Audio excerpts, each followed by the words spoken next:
Agen Mogok Pelaut Nasional. Nelayan Pati. Sampai pernah bayar pajak PHP Lionggus, itu berarti sampai terdaftar. Gelombang protes dilayangkan nelayan dan pelaku usaha sektor perikanan di sejumlah daerah. Mereka menyoal peraturan pemerintah nomor 85 tahun 2021 yang mengatur tentang jenis dan tarif atas jenis penerimaan negara bukan pajak atau PNBP. PP ini merupakan perubahan dari PP nomor 75 tahun 2015 menyoal jenis dan tarif PNBP. Dan jangan salah ya, nelayan di atas 5 gross ton kalau dia kapalnya hanya 7 gross ton ataupun 10 gross ton, ya kalau faktanya di lapangan yang sebenarnya masih terhitung nelayan kecil gitu. Ya. Jadi kalau dengan penerapan PNBP semacam itu akan memberatkan mereka. PP nomor 85 tahun 2021 dinilai membebani nelayan. Menurut KNTI, beberapa hal di antaranya kenaikan tarif PNBP terhadap kapal dengan ukuran di atas 5 gross ton. Harga patokan yang ditetapkan negara terlalu tinggi dari harga di pelelangan ikan. Keberadaan kapal asing yang mengancam nelayan lokal. Tim Berkas Kompas bertemu dengan Cariwan, nelayan tradisional di daerah Cilincing, Jakarta Utara. Pria berusia 58 tahun asal Kabupaten Brebes, Jawa Tengah ini telah menghabiskan waktu lebih dari seperempat abad mencari nafkah di lautan. Ini adalah kapal sekaligus rumah yang menjadi sumber penghasilan bagi Cariwan. Sudah 25 tahun kapal ini setia menemani Cariwan mengarungi samudra. Melaut menjadi ikhtiarnya demi bisa menghidupi anak dan istrinya di kampung halaman. Kini, Cariwan dibayangi jeratan aturan PP nomor 85 tahun 2021. Kapal yang dimiliki Cariwan berukuran 10 gross ton. Masuk dalam ketentuan yang dikenakan tarif penerimaan negara bukan pajak sebesar 5%. Namun Cariwan belum paham aturan ini. Yang tertibkan kapal besar dulu, baru kapal kecil. Kalau nelayan mau aja, Kak. Kecuali yang besar dulu, jangan yang kecil dulu, misalnya. Kalau nelayan mau aja, yang penting aman. Kalau aman kan mending, di lautnya nggak gentar. Gitu. Hari itu, Cariwan mencoba peruntungan mencari ikan di perairan utara Jakarta. Sebelumnya, hampir 1 bulan ia tak melaut. Hasil tangkapannya tak sebanding dengan biaya operasional. Cariwan ditinggal pulang kampung oleh ABK yang biasa membantunya. Para ABK lebih tertarik bekerja di kapal besar yang mampu membayar upah lebih tinggi. Dulu mah waktu belum ada kapal-kapal besar enak, orangnya banyak. Sekarang mah orangnya nggak ada. Karena banyak itu kapal-kapal besar yang... Perekonomian nelayan yang tak menentu bisa makin terpuruk jika negara salah langkah mengeluarkan kebijakan. Tetapi karena PP ini keluar, maka nelayan pun juga harus membayar 5% itu. Buat kapal dengan ukuran 5 JT sampai 60 JT harus membayar 5% dari total produksi atau tangkapan. Nah, di sisi lain, ada juga undang-undang yang secara khusus itu mengatur tentang perlindungan dan pemberdayaan nelayan, pembudidaya ikan dan petambak garam. Undang-Undang nomor 7 tahun 2016. Nah, kalau kita benturkan dengan ini, terus terang, kebijakan atau PP 85 tahun 2021 ini mencekik nelayan kecil tradisional. PP nomor 85 tahun 2021 yang menjadi sorotan karena formulasi penghitungan tarif penerimaan negara bukan pajak diperlakukan dengan sistem baru. Ada 3 sistem, yakni sistem praproduksi atau tarif yang dikenai sebelum melaut dan berlaku hingga Desember 2022. Sistem pasca produksi yang akan berlaku tahun 2023. Sistem kontrak yang hingga kini masih digodok oleh negara. Di sini tuh ada satu hal yang menarik gitu ya. Salah satunya adalah bagaimana sistem kontrak dari perairan tradisional ini yang kemudian bisa dinikmati oleh investasi skala besar tentunya ya. Nah, karena kalau kita melihat pemungutan pajak, memang dia akan tetap melalui skema perizinan, tapi di dalamnya itu juga dia akan mengatur misalkan kuota, kemudian jenis tangkapannya, dan kita mempertanyakan sebenarnya apakah negara ini punya data yang cukup komprehensif terkait sumber daya perikanan gitu. Pemerintah daerah dia tidak bisa mengeluarkan izin karena dia di atas 12 mil.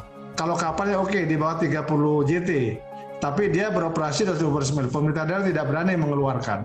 PP 85 itu hanya berlaku untuk kapal-kapal yang izinnya dikeluarkan oleh pemerintah pusat. Jadi untuk kapal-kapal kecil itu tidak berlaku. Indonesia yang memiliki wilayah lautan yang luas. Tetapi sayang, laut yang kaya tak sepenuhnya bisa jadi sandaran bagi nelayan. PP nomor 85 tahun 2021 yang kini menjadi polemik menimbulkan keresahan nelayan. Mereka berharap PP ditunda karena kondisi saat ini masih serba kekurangan. Bahan baku solar yang menjadi kebutuhan utama untuk melaut masih sering langka di pasaran. Jangan dimintain pajak, sedangkan nelayan belum sejahtera, maksudnya kayak gitu. Untuk solar aja bisa nggak diberesin gitu masalah solarnya, gitu Mbak. Akibat kesulitan mendapatkan solar, Ishak seminggu tak melaut.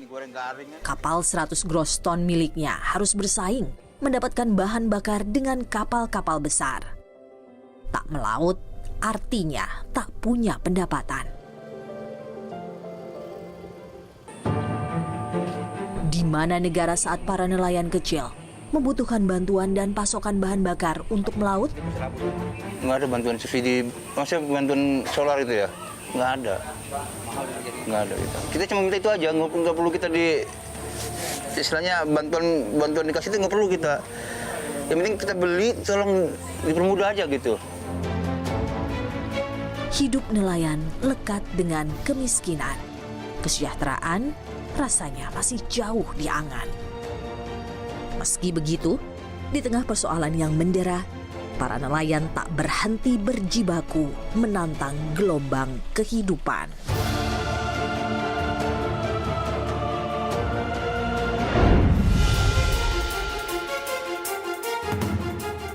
Provinsi Maluku terdiri dari kepulauan dengan sumber daya perikanan lebih dari 4 juta ton per tahun. Angka ini menyumbang lebih dari 30% potensi hasil tangkapan ikan nasional. Lihatlah ikan hasil tangkapan yang tumpah ruah ini. Karena kekayaan lautnya, Provinsi Maluku menjadi lokasi pilihan negara sebagai lumbung ikan nasional. Selain sebagai pusat sumber daya ikan yang berkelanjutan, lumbung ikan nasional digadang-gadang akan menjadi pusat ekonomi baru di kawasan timur. Proyek lumbung ikan nasional akan didukung dengan pembangunan infrastruktur Ambon Newport. Namun hingga kini, kelanjutan pembangunannya masih mengundang tanda tanya. Sebab, pembatalan sempat diucap oleh Menko Kemaritiman dan Investasi Luhut Binsar Panjaitan. Alasannya akibat adanya gunung api bawah laut di kawasan itu. Kalau Emlin itu ada di kita, tapi kalau nyopot Ambon, lead-nya itu ada di perhubungan, ya bukan di KKP.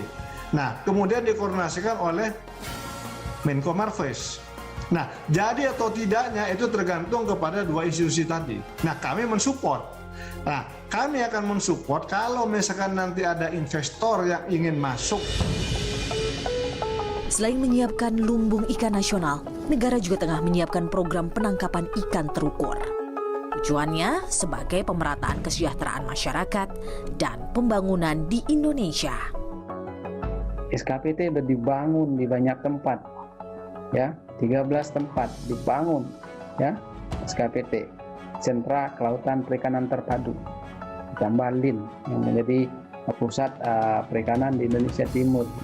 Lumbung ikan di Ambon, itu saja dioptimalkan. Matahari belum menampakkan sinarnya, tetapi gadis berusia 20 tahun ini sudah siap bergegas mengarungi lautan. Mentari Tuhumuri adalah nelayan warga Dusun Seri, Desa Latuhalat, Kecamatan Nusa Niwe, Kota Ambon, Maluku. Sejak usia 10 tahun, ia sudah belajar menjadi nelayan. Tak heran di usia 15 tahun, Mentari fasih mengemudikan longboat. Dia lalu menuju Laut Banda untuk mencari tuna. Menghabiskan waktu lebih dari 6 jam di laut, berjuang agar kotak penyimpanan ikannya terisi penuh. Pergi dari jam 5 subuh, paling lat itu pulang jam 5 sore. Kemudian ketika ikan sudah banyak, sudah ditargetkan, sudah banyak itu, kadang belum jam 5 langsung pulang. Sendiri memang rasa sulit, tapi kalau ada dengan papa tuh saya nggak apa-apa. Senang kak kalau pertama pergi melaut yang papa lihat papa ilah ikan, rasa ingin tahu begitu. Jadi mulai mencoba akhirnya sampai saat ini bisa lebih dari papa mungkin. Sudah rasa berani sendiri itu kakak, jadi tidak ada rasa takut lagi. Pernah dapat gelombang, kabut, angin, bisa karena sudah ada persiapan, ada kompas. Mentari melaut 3 kali dalam seminggu. Hasilnya, ia gunakan untuk mendanai kuliahnya dan membantu perekonomian keluarga. Gadis pandai ini tercatat sebagai mahasiswi jurusan keperawatan Universitas Kristen Indonesia Maluku. Karena kak ketika pergi melaut, harga ikannya di bawah standar, kemudian mau beli bensin, tapi harga ikan tidak pas dengan uang bensin, pasti hati rasa kecewa, risau.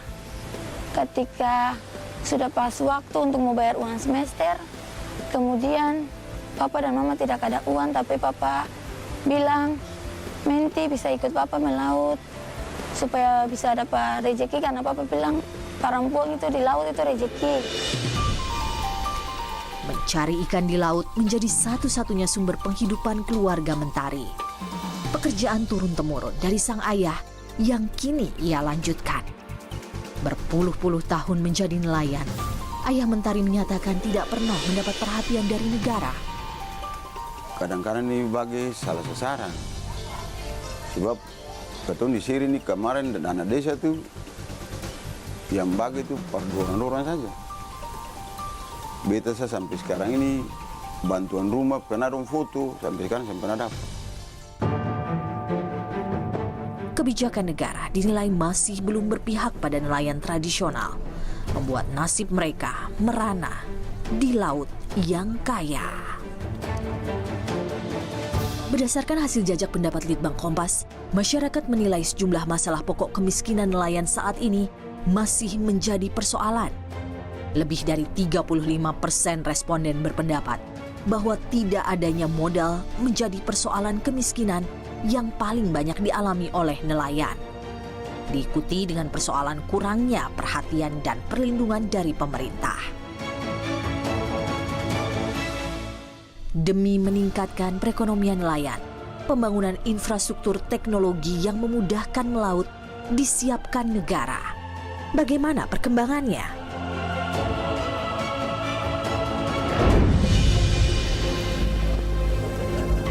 Agar tangkapan nelayan bisa meningkat, perkembangan teknologi dimanfaatkan. Tahun 2019, negara lewat Kementerian Koordinator Bidang Kemaritiman dan Investasi meluncurkan program Fish On. Aplikasi ini menyediakan sejumlah fitur untuk membantu nelayan, mulai dari proses penangkapan ikan di laut hingga ke tahap pemasaran ikan. Sejumlah nelayan di Kabupaten Sukabumi, Jawa Barat menjadi sasaran penerima. Mereka dilibatkan dalam uji coba proyek penggunaan aplikasi dengan diberikan perangkat telepon pintar secara gratis. Sayangnya, program ini tidak berlangsung lama. Heri Irawan, salah satu nelayan di kawasan Pelabuhan Ratu, Sukabumi, yang sempat menerima bantuan ponsel dan menjajal aplikasi Fish On. Tadinya emang pengen agak lebih mudah gitu. Kalau untuk manfaat, saya rasa kalau emang digunakan pasti manfaat. Cuman waktu itu kan kita baru hanya sampai di pencobaan dulu. Belum sempat kita gunakan. Tidak kan HP-nya juga ditarik kembali. Itu dan kemarin itu hanya sampai di pelaksanaan ini. Pas sebutnya percobaan itu ya. Harapan nelayan di Sukabumi bisa melek teknologi pupus. Aplikasi Fish On tidak lanjut bisa mereka nikmati. Bukan ikan sih, ini sebenarnya plankton. Oh, bukan itu plankton ya? Plankton. Itu lelang online kan itu untuk. Oh, ada lelang online. Heri dan para nelayan yang tergabung dalam Koperasi Nelayan Indonesia masih menjalani pekerjaan mereka dengan sistem manual. Nah, bagi koperasi sebetulnya memberikan cukup support. Apapun bantuan pemerintah yang memang sebetulnya cukup bagus digunakan, hanya perlunya adalah sosialisasi yang intens terhadap nelayan dalam pelatihan. Lantas, sudah sejauh apa upaya negara mendorong nelayan memanfaatkan teknologi untuk meningkatkan produktivitas? Nah ini tentu ini perlu persiapan dan perlu dicoba dan sebagainya. Itu yang ingin kita dorong. Gitu. Jadi sangat penting, Mbak. Jadi belum lagi berbicara tentang teknologi nanti di tengah laut kalau misalnya dia bisa mendeteksi ikan pada kedalaman berapa dan sebagainya. Ini semua harus menggunakan sistem informasi. Memang dia perlu modal. Nah, pemerintah untuk nelayan kecil ini dengan dana PNBP yang kita miliki itu akan memberdayakan mereka. Negara masih terus membenahi infrastruktur teknologi agar bisa memudahkan nelayan demi meningkatkan pendapatan. Ironisnya, di tengah upaya itu, negara memberi karpet merah bagi pihak asing untuk mengeruk hasil lautan Indonesia melalui kebijakan penangkapan terukur. Satu lagi kami tunjukkan ironi nelayan di negeri bahari. Ini akan membuat mereka semakin kehilangan ruang penghidupannya itu yang seharusnya menjadi barang publik dan dimiliki oleh rakyat dan bukan privat, tapi melalui skema kuota ini akan diprivatisasi gitu. Nelayan belum dipersiapkan untuk berhadapan langsung dengan industri-industri perikanan skala besar ini gitu. Nah kemudian apakah ini pro asing? Tidak. Jadi yang kita lakukan penangkap ikan terukur yang pertama yang kita berikan itu adalah untuk nelayan lokal. Saya katakan berapapun kuota yang diminta atau diperlukan, bukan diminta, yang diperlukan oleh nelayan lokal kita akan siapkan. Di daerah-daerah itu tetap nelayan lokal itu kita berikan berapapun kuota yang dibutuhkan. Bukan berarti itu tidak boleh. Dalam hasil jajak pendapat yang dilakukan Litbang Kompas, masyarakat berpendapat bahwa nasib nelayan tradisional makin menderita karena kalah bersaing dengan perusahaan besar. Masyarakat juga menilai jika investor asing masuk ke Indonesia, nasib nelayan tidak terjamin karena kalah bersaing. Laut dengan kekayaan alam yang melimpah adalah masa depan nelayan. Sejatinya di tangan nelayan, potensi pemanfaatan sumber daya lautan Indonesia dimaksimalkan.